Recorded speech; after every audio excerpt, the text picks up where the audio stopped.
Woods Runner by Gary Paulson, Chapter 1. He was not sure exactly when he became a child of the forest. One day, it seemed he was 11 and playing in the dirt around the cabin or helping with chores, and the next, he was 13, carrying a 40 caliber Pennsylvania flintlock rifle, wearing smoked buckskin clothing and moccasins. Let me see if I can get in a little bit deeper. Moving through the woods like a knife through water, while he tracked deer to bring home to the cabin for meat. He sat now by a game trail waiting for the deer he knew would come soon. He had heard it, a branch brushing a hairy side, a twig cracking. Smelled it with the wind blew toward him, the musk and urine of a buck. Gross. He checked the priming on his rifle while he waited. His mind and body relaxed, patient, ears and eyes, nose alert, quiet, every part of him at rest, yet focused and intense. And he pictured his life, how he lived in two worlds.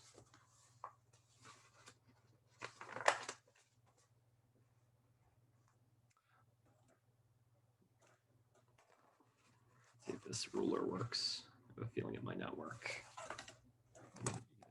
Book.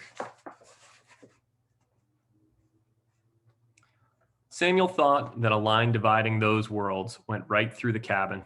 To the west, beyond the small parchment window made of grease-soaked sheepskin, scraped paper thin, lay the forest. The forest was unimaginably vast, impenetrable, mysterious, and dark. His father had told him that a man could walk west for a month, walk as fast as he could, and never see the sun, so high and dense was the canopy of leaves. Even close to their homestead, 12 acres clawed out of the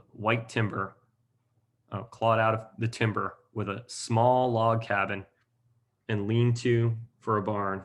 The forest was so thick that in summer, Samuel could not see more than 10 or 15 yards into it. Some oak and elm and maple trees were 4 and 5 feet in diameter, and so tall and thickly foliaged, their height could only be guessed. A wild world. And while there were trails made by game and sometimes used by natives, settlers, or trappers, and paths wandered and meandered so they were impossible to use in any sensible way, except to hunt.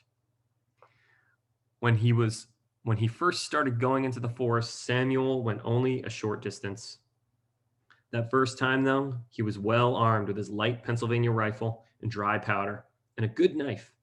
He instantly felt that he was in an alien world. As a human, he did not belong. It was a world that did not care about man or more than it cared about dirt or grass or leaves. He did not get lost the first time because he'd marked trees with his knife as he walked so he could find his way out. But still, in some way, he felt lost. As if he were not careful, a part of him would disappear and never return. Gone into the wilderness. Samuel had heard stories of that happening to some men.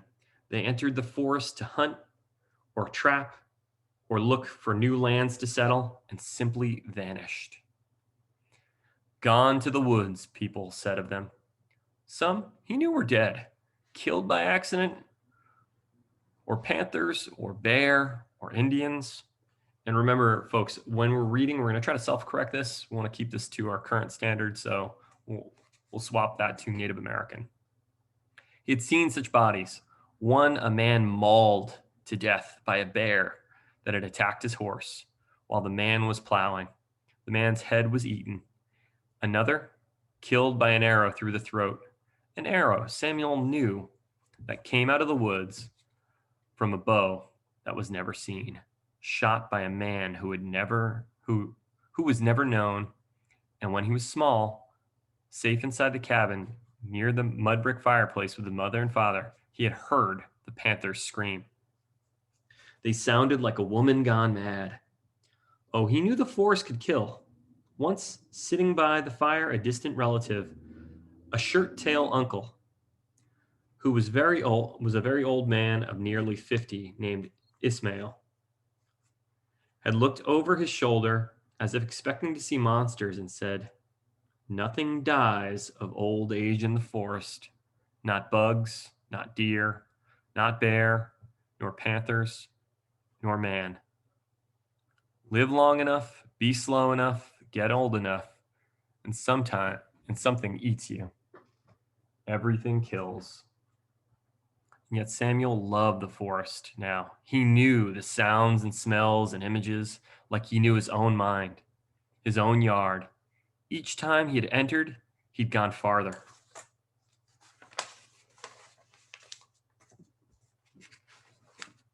Readjust. We got a cat scooping around. Hang out, Winston. Let's see. Learned more, marked more trees with his knife until he always knew where he was. Now he thought of the deep forest as his home, as much as their cabin. But some men vanished for other reasons too, because the forest pulled them and the wild would not let them go.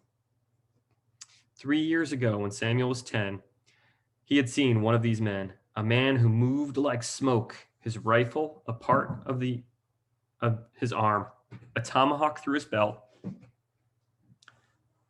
next to a slab-bladed knife, eyes that saw things, ears that heard all things. One family in the settlement had a room on their cabin that was a kind of store. The man had come to the store to buy small bits of cloth and powder, English flints for his rifle. At the same time, Samuel was waiting for his mother to buy bread. The man smelled of deep forest, of smoke and blood and grease and something green. Samuel knew he smelled that way too. The stranger could not be still. As he stood waiting, he moved. Though he was courteous and nodded to people, as soon as he had his supplies for his rifle and some salt, he left. He was there one moment and gone the next, into the trees, gliding on soft moccasins to become part of the forest. As much as any tree or leaf or animal, he went west. That's the second time we've seen the word moccasin. If you need to, look it up. Away from the man, away from the buildings and the settled lands, now Samuel heard a new sound. He moved his eyes slowly to the left without turning his head and was rewarded by seeing a tick-infested rabbit sitting by a tree.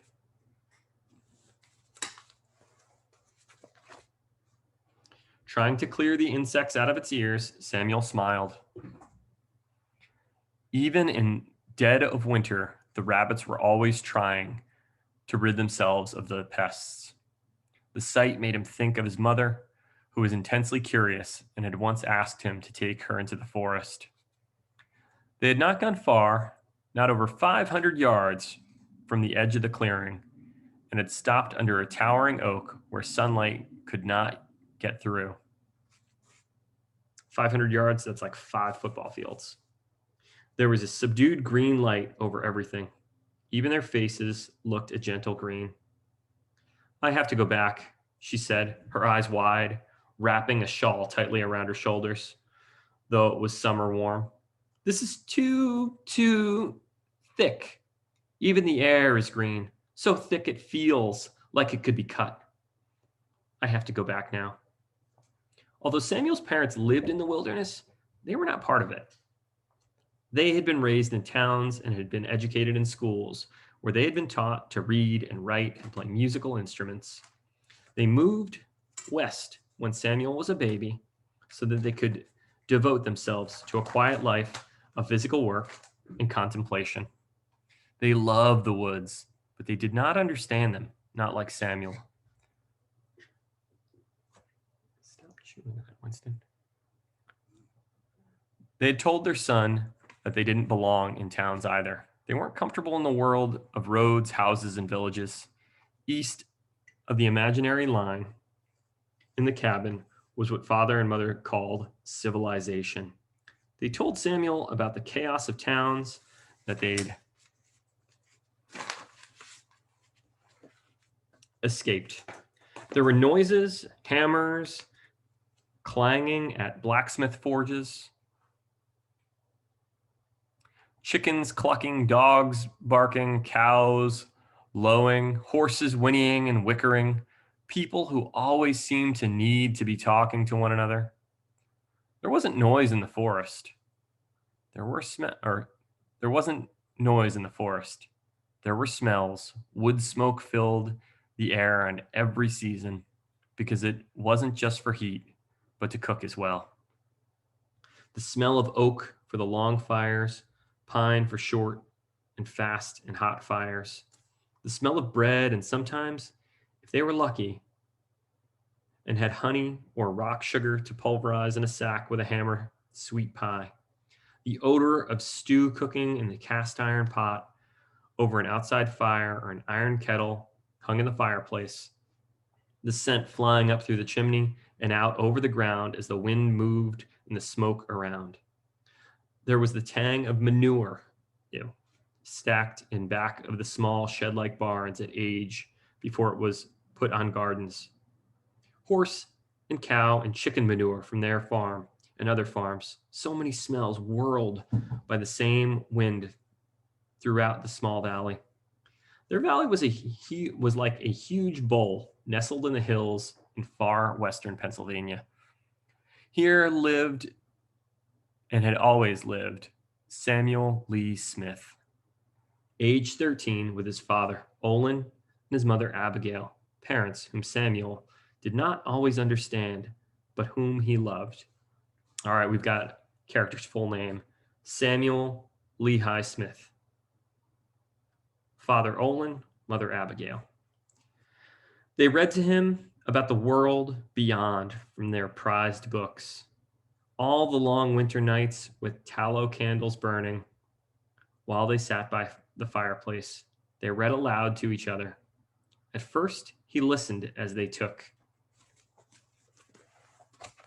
turns.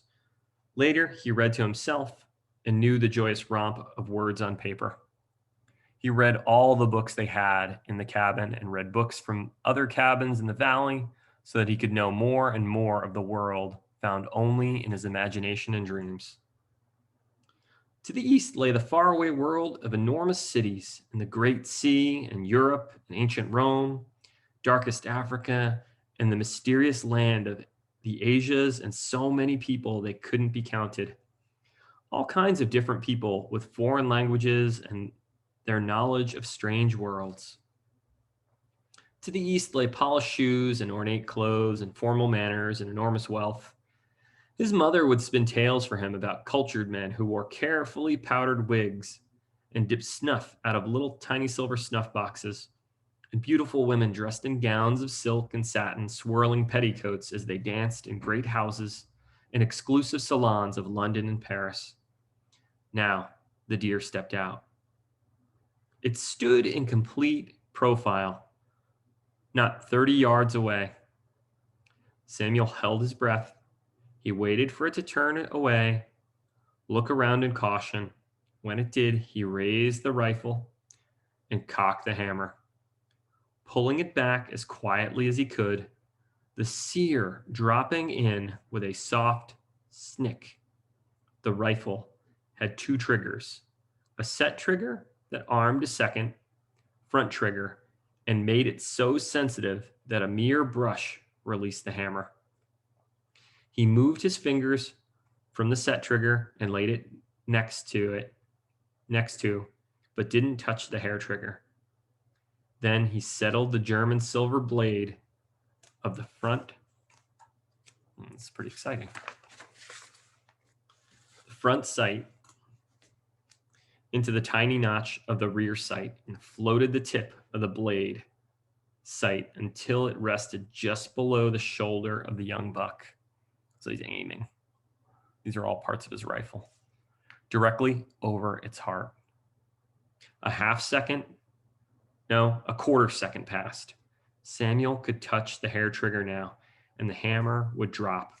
The flint would scrape the metal, frizzen, kicking it out of the way and showering sparks down on the powder. In the small pan which would ignite the blow ignite and blow a hot jet of gas into the touch hole on the side of the barrel of the rifle, setting off the charge, propelling the small 40 caliber ball down the bore. Before the buck heard the sound of the rifle, the ball would pass through the heart and out the other side of the deer, killing it. And yet he did not pull the trigger. He waited. Part of a second, then a full second, and another. The deer turned, saw him standing there. With a convulsive explosion of muscle, it jumped straight in the air. It landed running and disappeared into the trees. Oh boy, I thought the deer was cooked. The whole time, Samuel had not really been thinking of the deer, but what lay east, of what they call civilization. He eased the hammer of the rifle down to the first notch on the sear, a safety position, and lowered the weapon. Oddly, he wasn't disappointed that he had not taken the deer, though the fresh meat would have been nice, roasted over the hearth. He'd killed plenty of deer, sometimes 10 or 15 a day, so many they could not possibly eat all the meat. He often shot them because the deer raided the cornfields and had to be killed to save the crops. Most families did not like deer meat anyway. They considered it stringy and tough, and it was often wormy. The preferred meat was bear or beaver, which was richer and less cordy. Fun fact, I have had deer meat in the past. Pretty tasty. If you are a carnivore or an omnivore, I'd say give it a shot. This deer would have been nice. They had not had fresh meat in nearly 2 weeks, but it was gone now. Could not stop his wondering about what lay to the east. The world. It was supposed to be a better place than the frontier, with a more sensible way to live. And yet he had just learned an ugly truth about the world only the evening before. Those people in the world who were supposed to be civilized, full of knowledge, wisdom, and graciousness, and wealth and education, were caught in the madness of vicious, bloody war. It did not make any sense. Samuel started trotting back toward the cabin in an easy shuffle walk that moved him quietly and some speed without wearing out his moccasins. Ooh, I think those are shoes. He was lucky to get a month per pair before they wore through at the heels. He moved without a great deal of effort, his eyes and ears missing. Very little, as he almost flowed through the forest. But his mind was still on the man who had brought the sheet of paper the night before.